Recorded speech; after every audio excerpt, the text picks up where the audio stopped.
Hi everyone, I'm sitting here with Coach Aaron Griess today, the head coach of the Augsburg basketball team. I'm Mike Gallagher. Coach, thanks for joining us so much today, and congratulations on the great start to the season.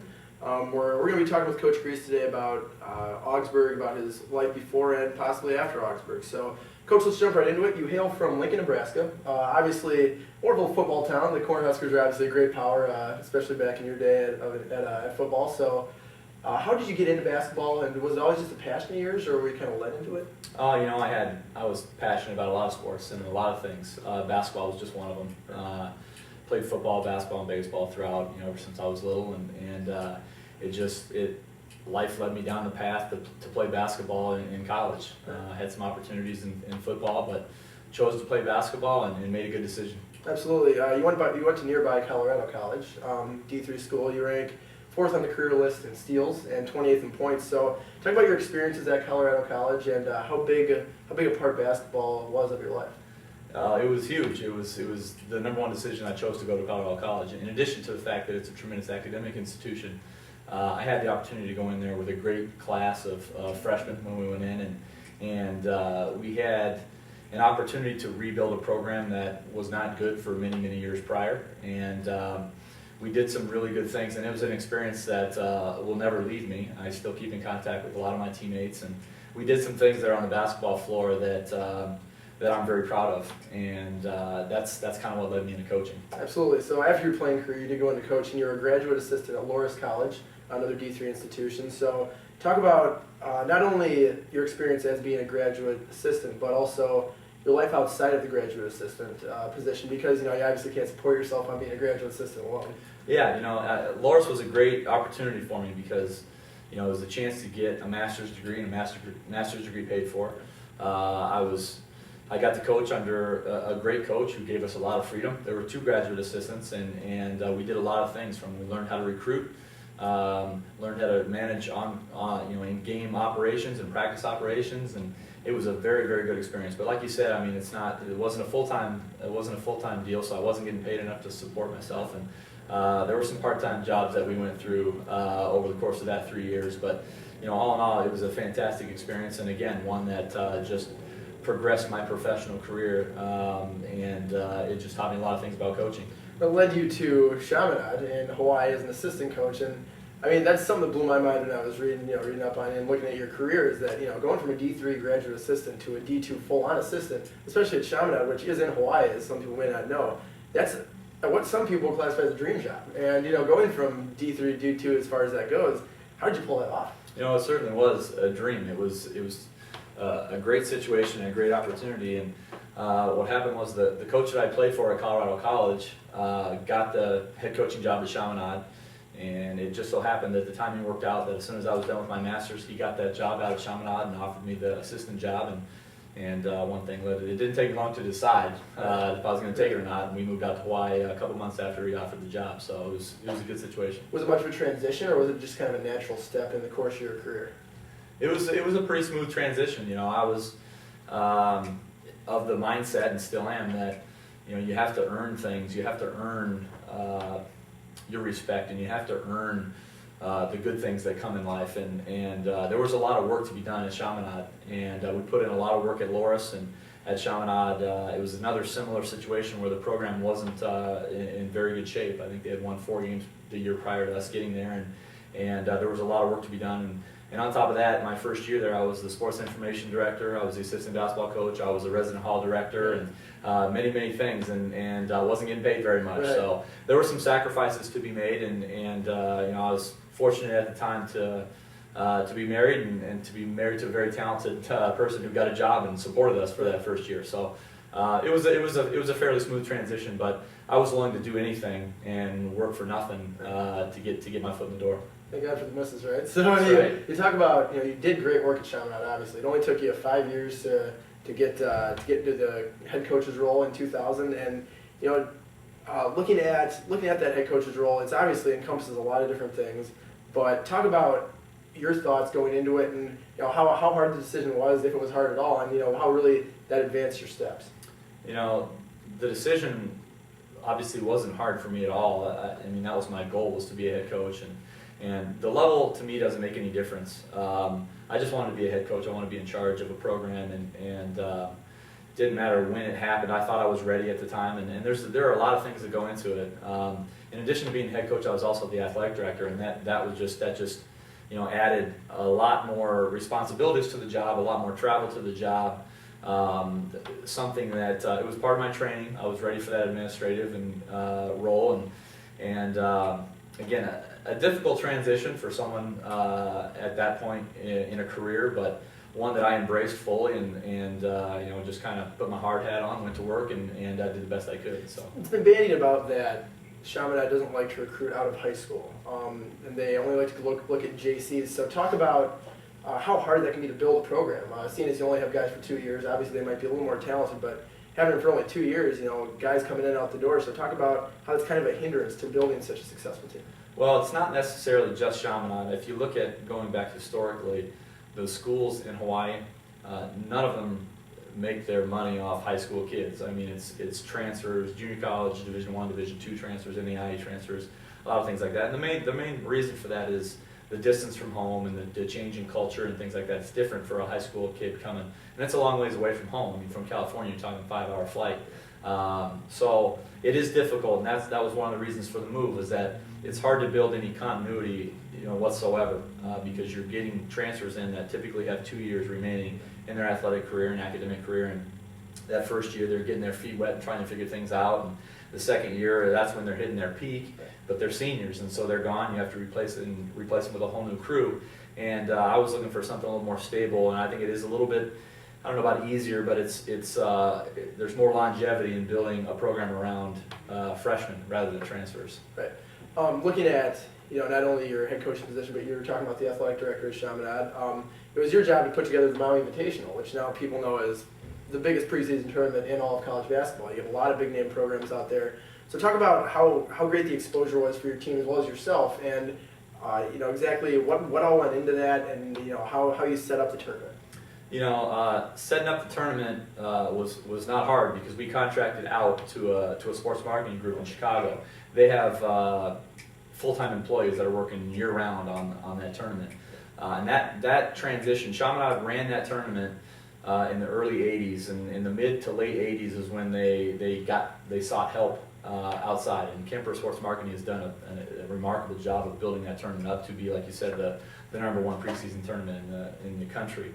But the exposure that it provides Chaminade is vital to the university as a whole, and to the athletics department specifically. Without that tournament, that athletics department wouldn't be running. Just from an exposure standpoint, from a revenue standpoint, the Maui Invitational is kind of put Chaminade on the map. Right. So looking forward from there, you obviously had a great career at Chaminade. You went 71-61.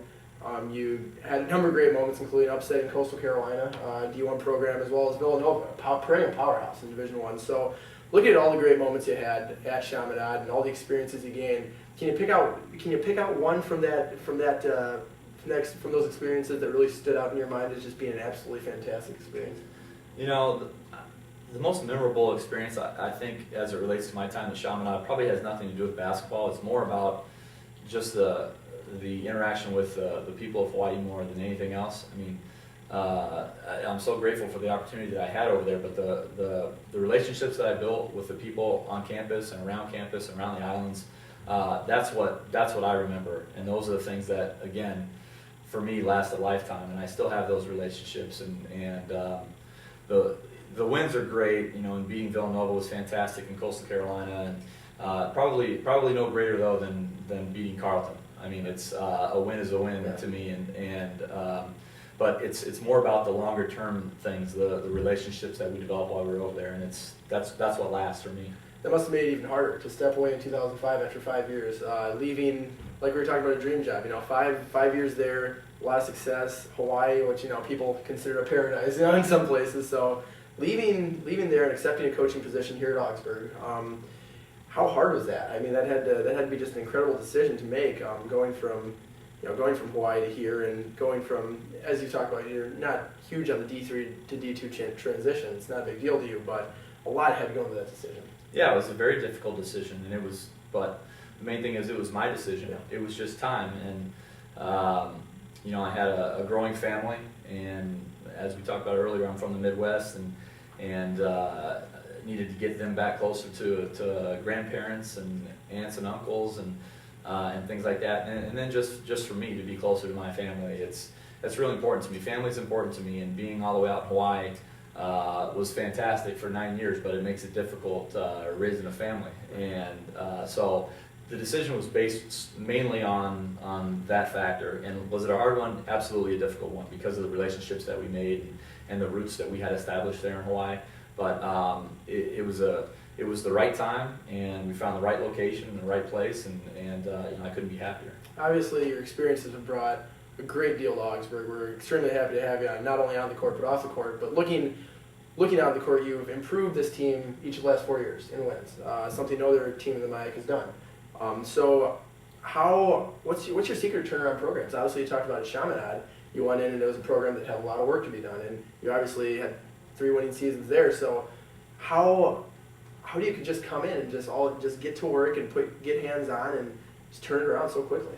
Well, I don't know that there's a secret, and for me, it's I'm thinking long term here. I'm trying to establish a program that lasts, and a program that has consistency, and I don't know if it's gone real quickly. I of course would have liked to seen everything happen a little bit faster, but we have shown improvement every year, and to me it's about building a base and building a foundation for the program, so that foundation is solid and it lasts, and it's based on principles, and the number one principle is hard work, but we're talking about integrity and honesty and discipline and those kind of things, and those are things that we emphasize on a daily basis, and we try to model that with our behavior, and we try to recruit student athletes who are able to model that on a daily basis, academically, athletically, and socially, and I think it's my belief that if we do that and we continue to do that and make that foundation stronger year by year, and continue to get 4-year kids in here that have the same ideals and the same philosophies, then we are going to be able to sustain the success that we've had, and we're certainly not anywhere where we want to be right now. I mean, we're far away from the program that we think we can be. And it's always been my belief that you keep working hard and you're gonna get it. Good things happen to people who work hard, and we're on our way. So absolutely. So looking at the hard work aspect and the fact that you've improved the last 4 years, you started 4-2 this year. You had a great start to the season, the first 4 wins, got into conference and struggled a bit with St. Thomas and Gustavus. But looking forward for the rest of the season, what do you think your odds are of improving on last season?